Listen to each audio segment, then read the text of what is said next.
Hello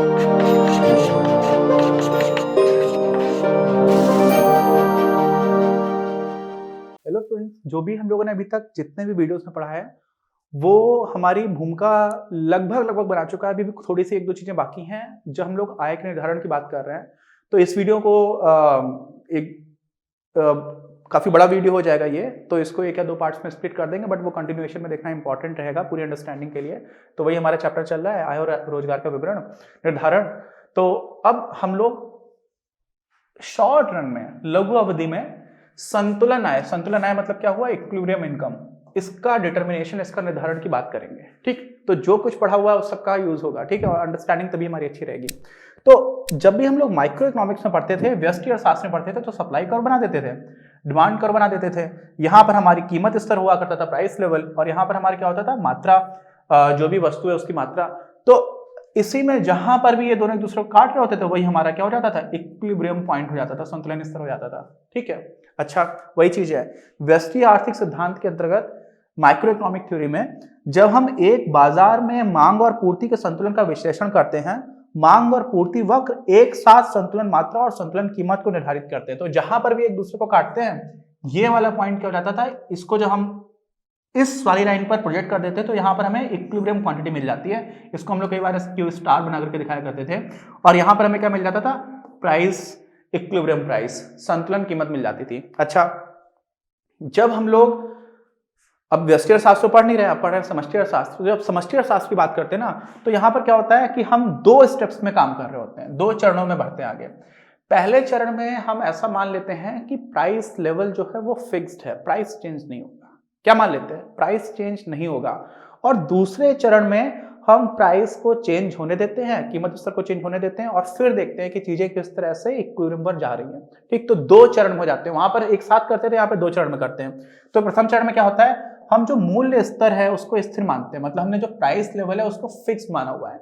अच्छा, दूसरा क्या है, मानते हुए समष्टि मूलक संतुलन यानी कि मैक्रो इकोनॉमिक इक्विलिब्रियम को ज्ञात करते हैं। तो हम पहला जो इक्विलिब्रियम निकालते हैं वो तब निकालते हैं, हम ये मान लेते हैं कि हमारा जो प्राइस लेवल है वो फिक्स्ड है। क्यों मानते हैं ऐसा? ऐसा इसलिए मानते हैं कि हमने एक ऐसी अर्थव्यवस्था मानी हुई है जहां पर लॉ ऑफ डिमिनिशिंग रिटर्न्स जो है वो एप्लीकेबल नहीं है। क्या नहीं है, समझिएगा, पहले बता देता हूं वाला पॉइंट। ठीक, ये आएगा आपका, देखो ये आप लोगों ने, जिन लोगों ने माइक्रो इकोनॉमिक्स पढ़ा हुआ उनको ये देखते ही समझ में आ जा रहा होगा। ठीक है, क्या होता है, ये हमारे डिमिनिशिंग रिटर्न्स आने लग जाते हैं। डिमिनिशिंग रिटर्न्स को हम लोग क्या बोलते हैं अपने इस लॉ को, ह्रासमान प्रतिफल का नियम। मतलब जैसे जैसे आप किसी एक फैक्टर को कांस्टेंट रखते हुए दूसरा फैक्टर बढ़ाते चले जाते हो और किसी चीज का उत्पादन करते हो, तो अगली जो इकाई बन रही होती है उसमें हमें ज्यादा खर्चा करना पड़ जाता है। ठीक है, एक लेवल के बाद। तो होता क्या है, जो डिमिनिशिंग रिटर्न्स हो रहे होते हैं ना, घटने वाली बात हो जाती है। आमतौर पर ये हर अर्थव्यवस्था में चल रही होती है, लेकिन हमने जो अर्थव्यवस्था मान रखी है वहां पर क्या है ना, वो यहां पर ये नियम लागू नहीं होगा। क्यों नहीं होगा? इसलिए नहीं होगा क्योंकि हमारी जो अर्थव्यवस्था हमने मान रखी है यहाँ पर, ठीक है, कीमत स्तर को स्थिर किया हुआ है। वो क्यों किया हुआ है, उसका क्या औचित्य है? तो दो कारण है। पहला तो यह है कि हम अप्रयुक्त साधनों का मतलब क्या हुआ कि हमारे पास बहुत सारे रिसोर्सेस का भंडार पड़ा हुआ है जिसको हमने यूटिलाइज ही नहीं किया है, जिसका हमने प्रयोग ही नहीं किया है। तो अब मान लीजिए मेरे पास 10 लाख चीजें पड़ी हो, ठीक है, 10 लाख,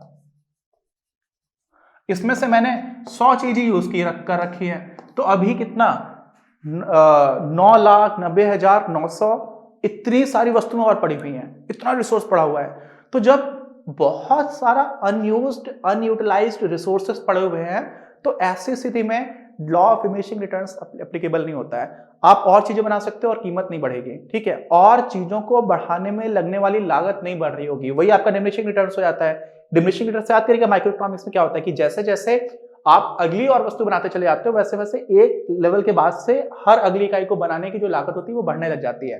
तो वो यहां पर नहीं होगी। क्यों? क्योंकि आपके पास बहुत सारा अथाह रिसोर्स पड़ा हुआ है, ऐसा हमने माना है। क्या क्या हमने माना है? ठीक है, क्या है, प्रथम चरण में हम अप्रयुक्त साधनों, बहुत सारी मशीन है, घर है, श्रमिक है, सारे लोग ही पड़े हुए हैं, खाली पड़े हुए हैं, वाली अर्थव्यवस्था की कल्पना कर रहे हैं। यह हम मान रहे हैं, हमने कल्पना की हुई है। और दूसरी चीज क्या है कि इसी वजह से ऐसी स्थिति में जो लॉ ऑफ डिमिनिशिंग रिटर्न है वो लागू नहीं होगा।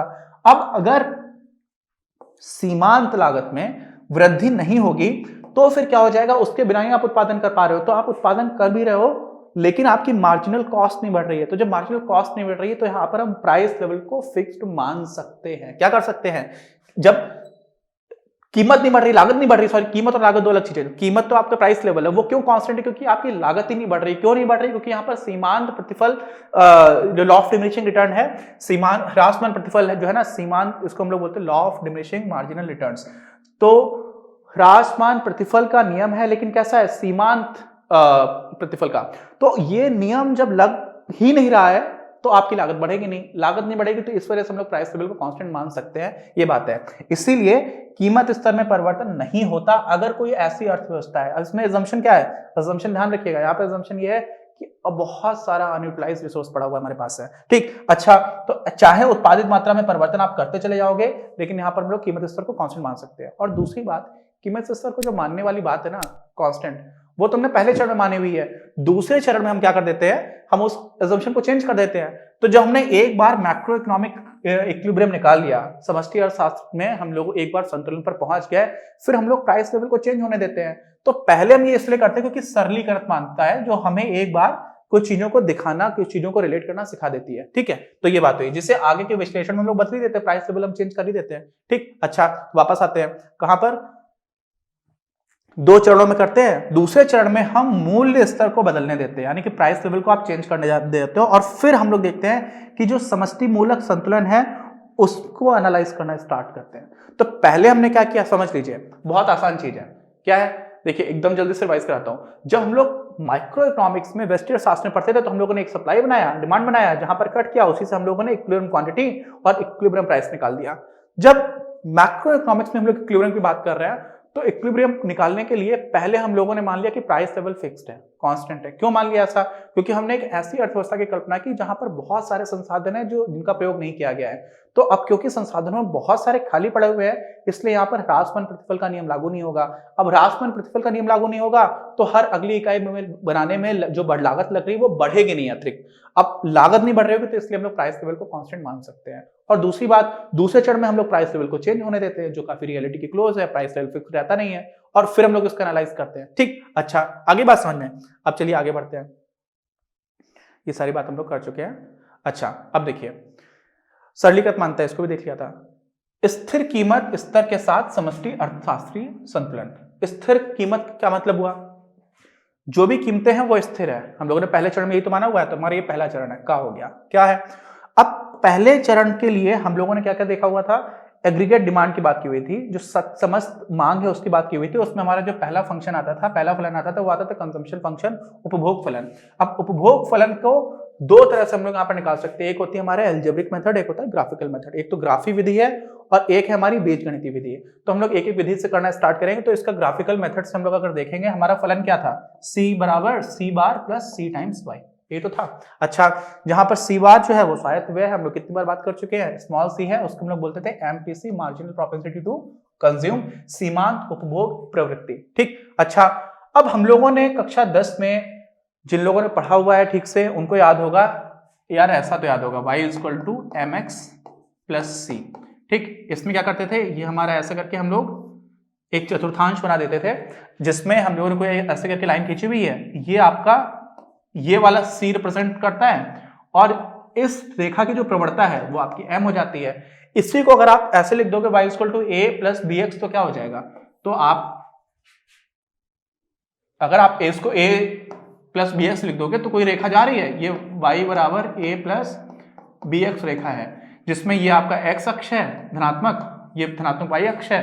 ये जहां पर कट कर रहा है, ये इसको बोलते हैं इंटरसेप्ट, क्या बोलते हैं, इंटरसेप्ट, अंतरोध बोलते हैं। तो ये आपका a हो जाएगा, और इस रेखा का जो ढाल है, जो ढलान है, जो प्रवणता है, वो आपका स्मॉल b हो जाएगा, ठीक। अच्छा, अब इस हिसाब से मैं क्या देख रहा है कि अगर कोई चीज इस फॉर्म में लिखी हुई है, किस फॉर्म में लिखी हुई है, y बराबर a प्लस bx, यानी कि x जो है वो क्या हो गया आपका, ये x अक्ष है, ये y अक्ष है, ठीक है।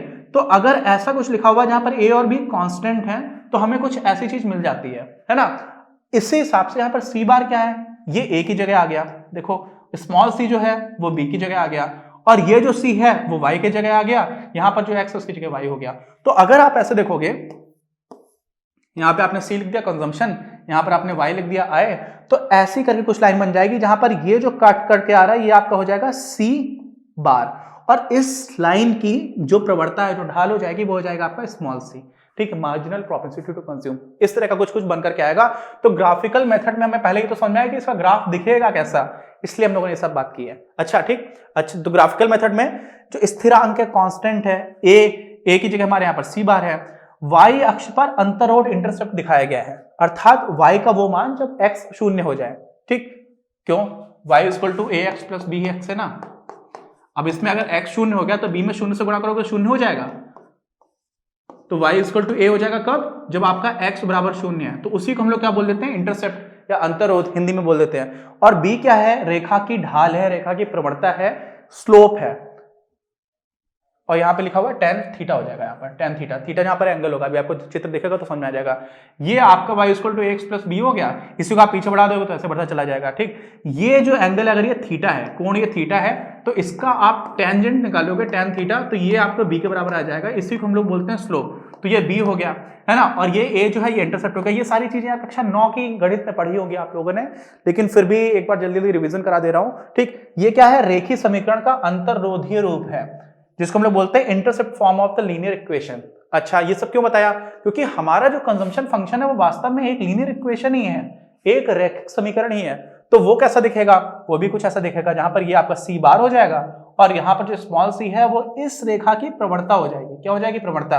तो अगर ये एंगल अल्फा है तो हो जाएगा यहाँ पर tan अल्फा बराबर स्मॉल सी। इतना गणित देख के चकराने की जरूरत नहीं है, बिल्कुल मत डरो। कई बच्चे इकोनॉमिक्स में जिनको लगता है ये सब क्या बताने लगे, जबकि कक्षा 9 की गणित है तो कोई दिक्कत की बात नहीं है, लेकिन आप समझ लो ऐसा कुछ कर बनेगा जिसमें हमें पहले तो ये आपका जो अक्ष है, इस अक्ष पे कुछ दूरी पर काटेगा जा करके, और ये जो दूरी होगी वो सी बार के बराबर होगी, इतना ध्यान रखो। और यहां से फिर आप ऐसे करके एक लाइन बना दोगे।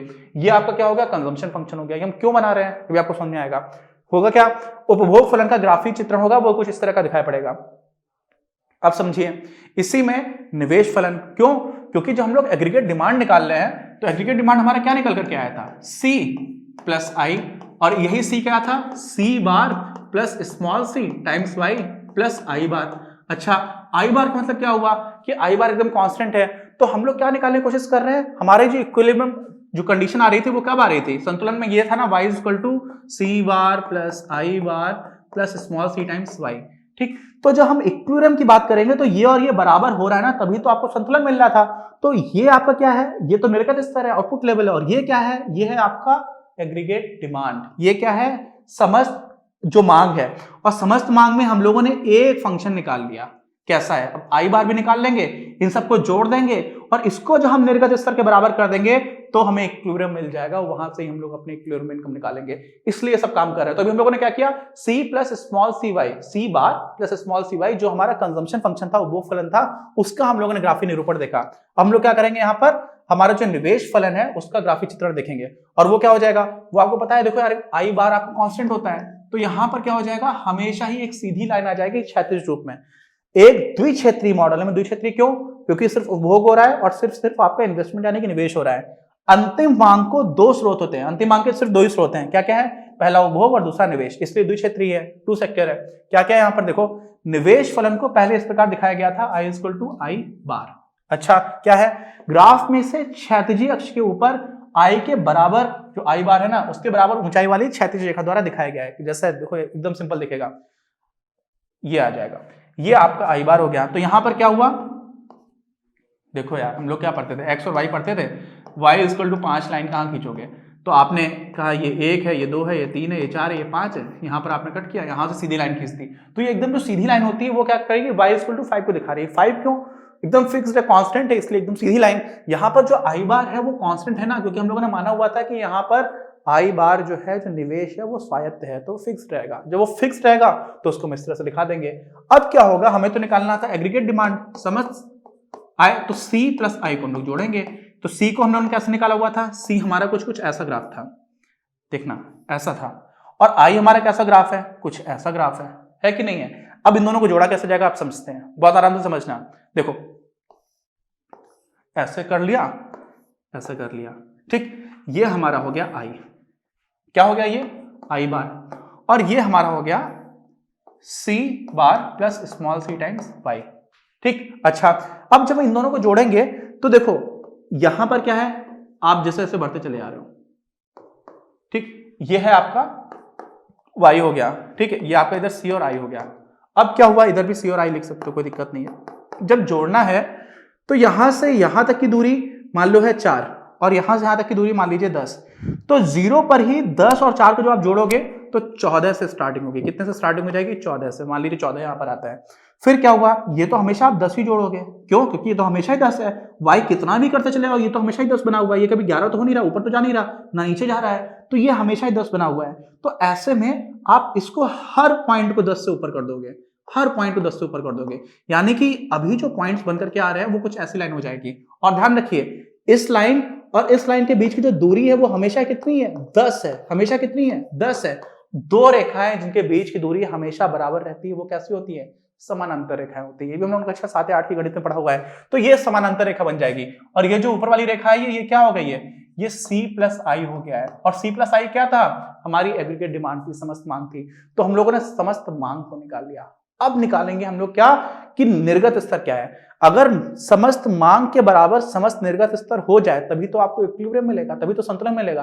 और संतुलन की स्थिति में आय क्या होगी वही तो अपने को निकालना है, तो वो देखेंगे। ठीक, तो ये देखिए समस्त मांग का ग्राफीय प्रस्तुति में क्या किया गया है, दोनों को जोड़ दिया गया C प्लस आई को। समस्त मांग फलन उपभोग फलन के समानांतर है, अर्थात उसका ढलान भी स्मॉल c के समान ही है। कैसे, मैंने अभी आपको करके दिखाया था। ठीक, ध्यान रहे कि यह फलन प्रत्याशित मांग की बात है, अभी तक हम लोग एक्सपोज्ड की बात नहीं कर रहे हैं, एक्स आंटी की बात कर रहे हैं। किसकी बात कर रहे हैं, एक्स आंटी।